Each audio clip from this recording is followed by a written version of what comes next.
पवित्रता नष्ट हो जाती है।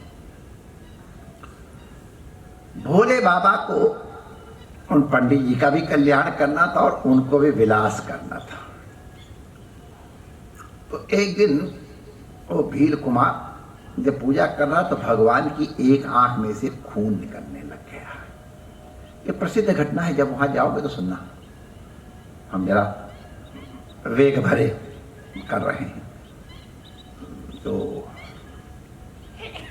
उसने बेचारे ने देखा, अरे खून निकल गया, अरे बाबा। तो उसने जो बूटियां उटियां आती दौड़ के लाया, सब लगाया, कहीं खून रुक नहीं रहा है भगवान की। तो उसको ध्यान, हमको एक बार देखा गया था कि जब कोई मांस हो तो मांस की औषधि मांस होती है, तो उसने बाण लिया और अपनी आंख निकाल करके ऐसे और भगवान के चिपका दिया। तो भगवान की आंख से खून बनना बंद। अरे बाबा, मजा आ गया। अब उसको अपनी आंख का दर्द नहीं याद है, खून बह रहा नहीं, आओ करके नाच गा रहा है। पंडित जी ने सोचा ये कौन चांडाल आता है रोज रोज मंदिर शुरू में, जरा देखूं, मैं देखूं उसको, राजा शिकायत करके कुछ करूंगा। तो दूसरे दिन उसने तैयारी कर ली कि आज देखूंगा,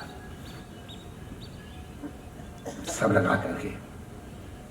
उस वीर कुमार को देख करके पंडित जी की तो सिट्टी पीटी हो तो साक्षात यमराज है, ये लगा हुआ है। और वही चीजें दोबारा दोहरा नहीं रहा हूं, बड़ी सिलेक्टेड।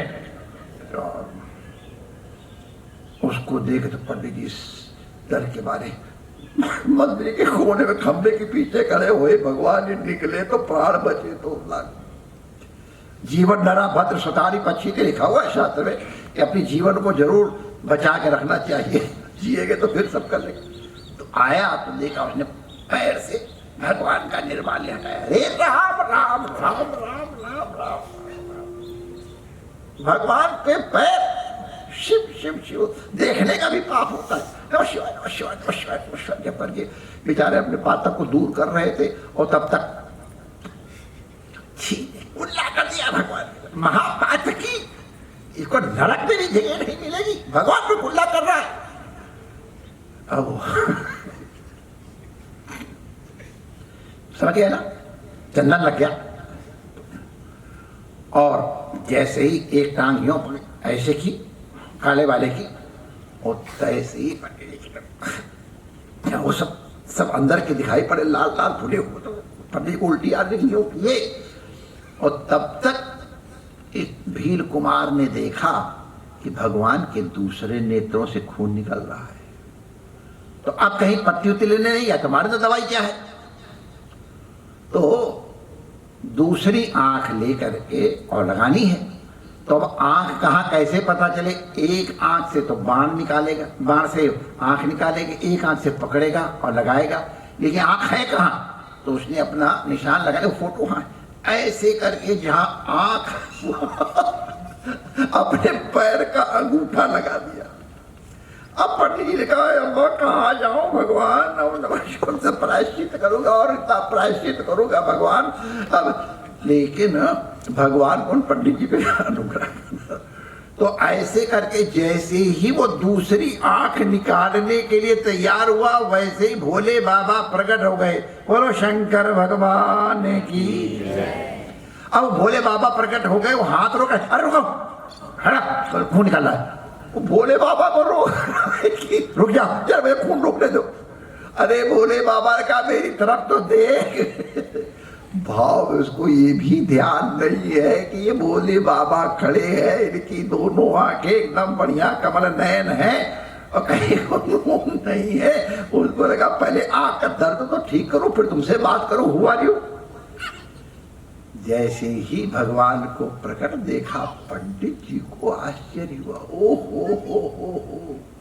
हाँ, इतने दिनों से वेद मंत्रों से तुम सोमा करते हुए, नमः चमा करते हुए अभिषेक किए और हमको तो कभी स्वप्न में भी झांकी नहीं हुई। और इसको भगवान के दर्शन, इसकी भावना बड़ी उत्तम है। अब पंडित जी पवित्र हृदय कही, उनके मन में भक्ति अपूर्व जागृत हुई इस भील कुमार के लिए।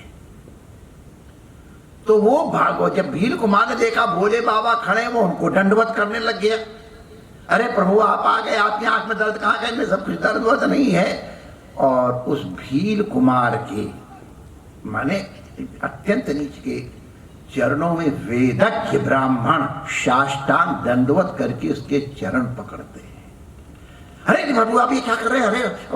अरे पंडित जी उसको जितना भी चाहे को आता है मना किया। उन्होंने कहा भैया आज तेरे कारण मुझे इन कालहस्तीश्वर भगवान के निरावरण नेत्रों से दर्शन हुए हैं। भैया तेरी भक्ति धन्य है, मेरा विद्वान होना, मेरा निरंतर संध्या उपासन इसका कोई महत्व नहीं है।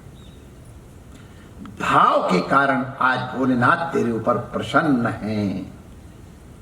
जब तक भगवान कालहस्तीश्वर रहेंगे तब तक तेरा नाम अमर रहेगा। दक्षिण में कण्णु को आंख को कण्णु कहते हैं, तो जो कण्णु चढ़ाई थी इसलिए उसका नाम कण्वप्पा हो गया। तो उस वीर को कण्वप्पा के लोग दर्शन करने जाते हैं।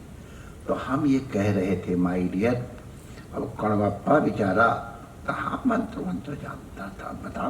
पैरों से तो भगवान जिसको कि पैर रखने का निर्माल्य पे पैर रखने का बड़ा भारी प्रत्यवाय है, पाप है, और पैर से गिराता है। तो ये भाव की बात है माय डियर। कृपा करके अब यही आप मत करने लगना कि भगवान शायद पैर से निर्माल्य हटाने से भगवान प्रसन्न होते हैं, या कुल्ला करने से होते हैं, या नॉन वेज वालों को तो बड़ा बढ़िया मौका है। महाराज ने खुद कहा है स्वर्ग आश्रम घाट पर बैठ करके भगवान भोलेनाथ को नॉन वेज अर्पित किया गया। तो वो अर्थ मत लगाना प्लीज। हमारा तात्पर्य है उस कण्वप्पा का भाव कितना महान था। अरे जिसने अच्छा लगाओ तुम नॉन वेज, हमें कोई परेशानी नहीं है, लेकिन अगर जरूरत पड़े तो अपनी आंख निकालने के लिए तैयार रहोगे तो चलेगा। इतनी दूर तक तैयार हो, okay go ahead, thumbs up from my side. तो नकल करके नहीं, हमारे गुरु कहते थे देखा देखी साधे जोग, छीजे काया बारह। तो इसलिए भगवान के लिए भाव बढ़ाओ। जो चीज लेनी हो ना, जैसे हमको कोई चीज लेनी है तो अगर बढ़िया रहे तो भाव बढ़ा दो तो तुमको मिल जाएगा। मकान खरीदना नहीं लेना है तो नहीं हम इतने में दे देंगे, तो भाव बढ़ा दोगे तो नहीं देने का मन होगा तो भी हो जाएगा। उसी तरह भगवान का भी अगर कोई ढीलम ढाल मन हो तो भाव बढ़ा दो। जहां भाव बढ़ाओगे तो भगवान अपने आप भागे भागे चले आएंगे और आके कहेंगे भाभी बड़ी जोर की भूख लग रही, ला तेरे पास क्या है। अब कुछ नहीं मिलेगा तो एक हरे तिनके से भी पूरे ब्रह्मांड को तृप्त कर। चूड़ा भी बहुत इंपॉर्टेंट चीज है। चूड़ा के पीछे हमारे सुदामा का जो भाव है वो इंपॉर्टेंट है। भैया भाव व वृद्धि करो, भाव का भूखा हूं मैं और भाव ही बसार है। भाव से हरि को भजे तो भाव से पेड़ा पार है। जय श्री कृष्ण।